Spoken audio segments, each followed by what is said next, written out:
여러분들 혹시 머리 검은 짐승 거두지 말라는 말 알고 계신가요? 저는 어릴 때부터 듣고 자라서 그런가 이 말이 참 싫더라고요. 근데 제가 이 말을 쓰게 되는 계기가 찾아왔습니다.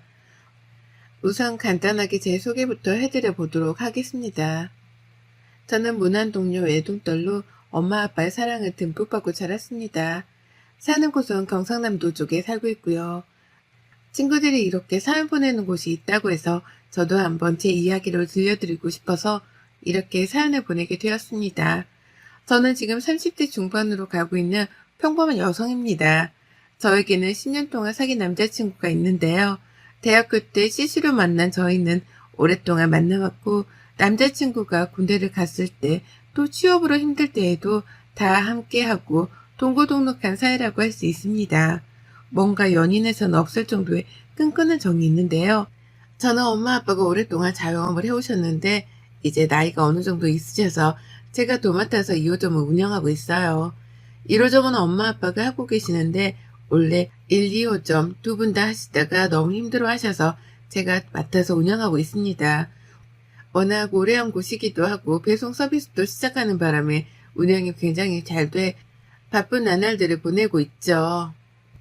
남자친구는 3년 동안 공무원 시험을 준비하다가 이번에 또 떨어지게 되면서 그냥 일반 회사에 들어간 직장인이고요. 저희 둘은 코로나 때문에 결혼식을 아직 못 올리고 함께 살고 있는데요. 처음에는 동거할 계획은 없었지만 코로나 탓에 결혼식이 미뤄지면서 내년 봄으로 식장을 다시 예약하고 지금은 함께 살고 있는 사이랍니다. 근데 남자친구와 지낼수록, 아니 애랑이와 지낼수록 자꾸만 우리가 결혼해서 잘 살 수 있을까 하는 의문이 듭니다. 그 의문은 애비 시댁 때문인데요. 오래 사귀었지만 서로 너무 어릴 때 만나서 그런가 부모님을 굉장히 늦게 뵌 편이기도 하고 애랑이한테 들어서 대충 애비 시댁의 성격은 알고 있었지만 실제로 뵈니 생각보다 더 심한 시어머니의 간섭에 이 결혼 과연 진행시켜도 될까 하는 마음이 들었습니다. 그럴 때마다 저희 부모님은 늘 네가 가장 행복한 게 중요하다라고 하셨기 때문에 가끔 결혼을 그만두고 싶을 때도 많았는데요. 하지만 남자친구만큼 저를 많이 이해해주는 사람도 없고 가장 순수할 때 만났던 사이라 사실 또 내가 이런 사람과 헤어져서 다른 사람과 결혼을 할 수 있을까도 생각하게 돼 지금까지 만나왔던 것 같습니다. 근데 언제부터인지 시댁에서 저에게 은근슬쩍 여러 일들을 자꾸만 해달라고 하시는 거예요. 그 첫 번째 이야기가 바로 시어머니의 조카라고 해야 할까요?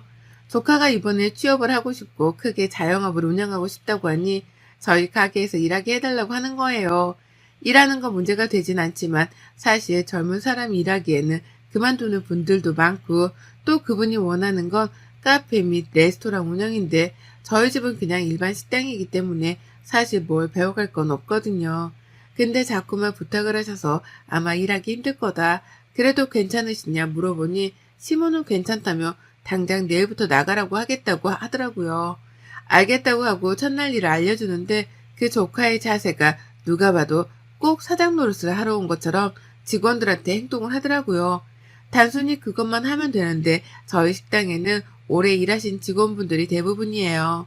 엄마 아빠랑 함께 거의 10년 넘게 근무해 오셨기 때문에 아무리 제가 운영한다고 하더라도 그분들을 더 존중하는 편인데요. 근데 조카가 자꾸만 출근하면 사장 노릇을 한다는 거예요. 자기도 직원으로 일을 배우러 온 사람이면서 직원들에게 내가 누군지 알아요? 저는 그냥 돈 때문에 일하러 온 게 아니라 배우러 온 거예요.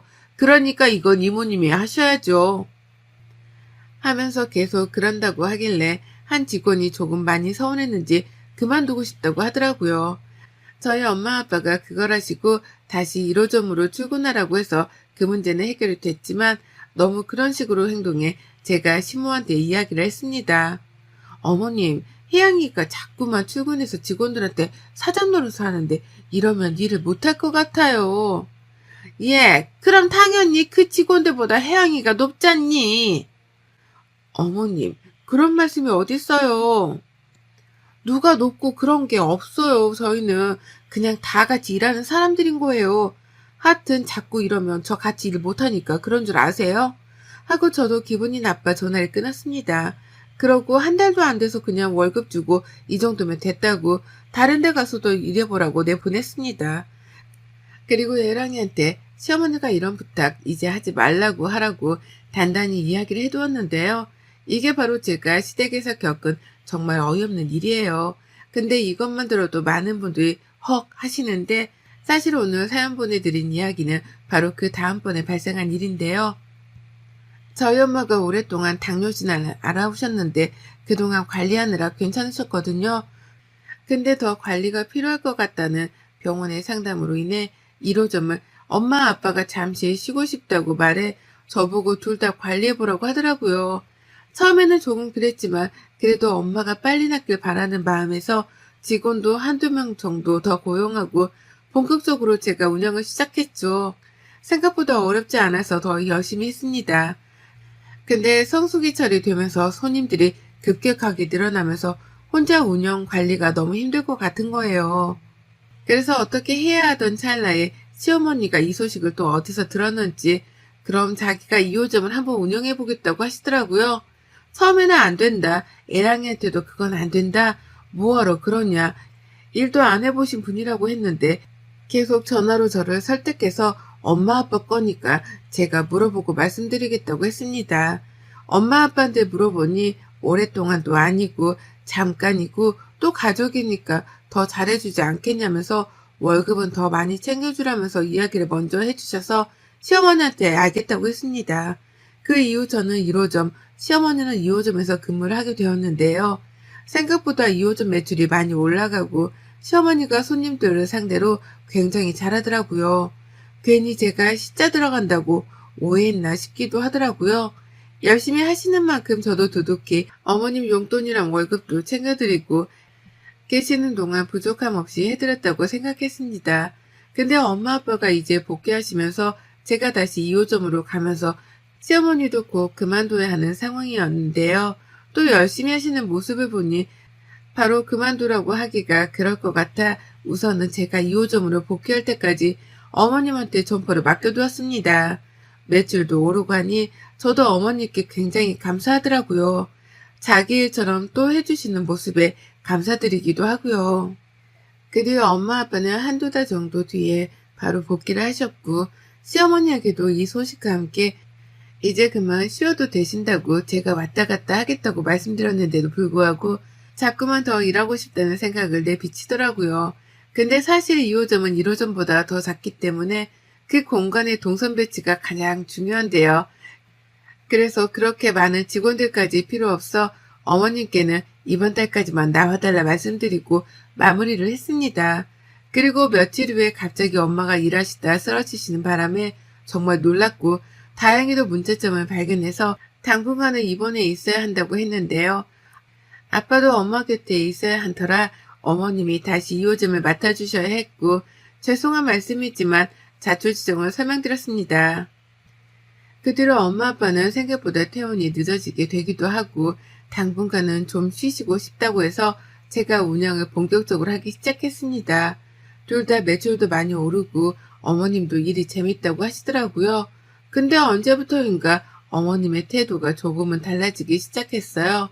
제가 전화를 드려도 묵묵부답에 일은 열심히 하는 것 같은데 직원들 이야기 들어보면 꼭 갑질하는 사람 같다면서 그런 얘기가 많더라고요. 근데 사실 시어머니가 될 분한테 이런 걸로 뭐라 하는 것도 사실 굉장히 어려운 일이잖아요.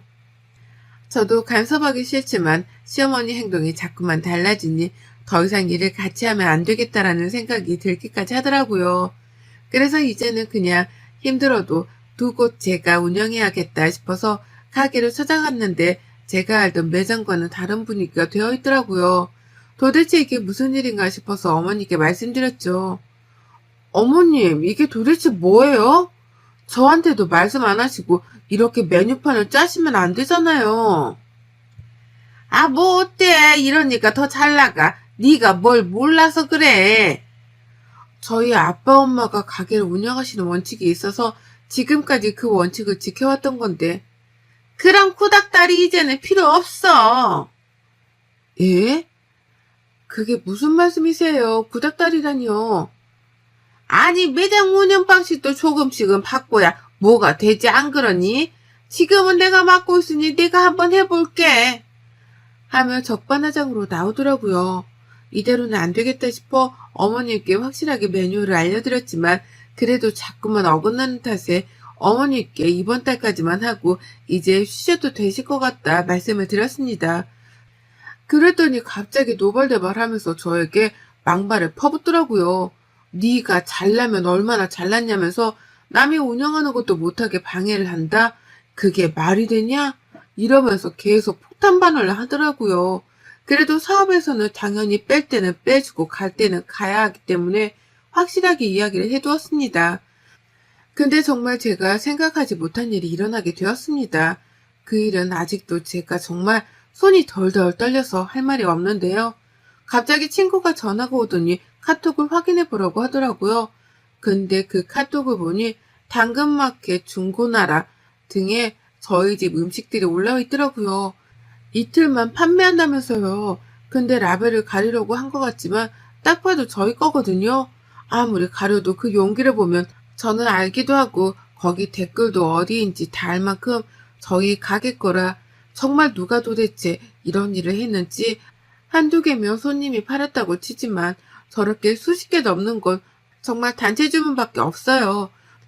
도대체 이게 내가 팔지도 않은 걸 어떻게 떠올라 다니지 싶어서 직접 올린 사람한테 쪽지를 보내서 누구시냐, 저희 가게에서는 이런 거 판 적이 없다 하니까 갑자기 잠수를 타대요. 그래서 그걸 사신 분의 연락처를 알아내 전화를 걸었습니다. 여보세요? 안녕하세요. 저희는 땡땡 가게인데요. 지금 이게 저희 제품인데 저희는 인터넷이나 중고나라 등에서 판매를 안 하는데 혹시 어떻게 사셨나 해서요. 정말요? 저한테는 거기서 일하시는 점장님이신데 코로나 때문에 이렇게 판매하는 거라고 하시길래 저는 믿고 샀죠.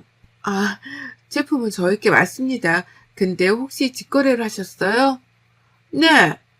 그럼 직거래할 때 혹시 어떤 분이 나오셨나요? 나이가 좀 있으신 아줌마 분이시던데. 파마몰이요? 네. 네, 알겠습니다. 감사합니다. 제품은 저희 거니 걱정 안 하고 드셔도 돼요. 중고나라도 마찬가지로 그러길래 경찰에 신고해야겠다 싶어서 신고하고 기다리고 있었어요. 분명 직원들은 아니더니 도대체 어떻게 찍어가는 건가 싶었거든요. 그렇게 경찰에 의뢰하고 나서 찾아낸 정보에 의하면 정말 아직도 손발이 부들부들 떨려요. 그런 것을 팔았던 주인공은 바로 저희 어머님이셨어요.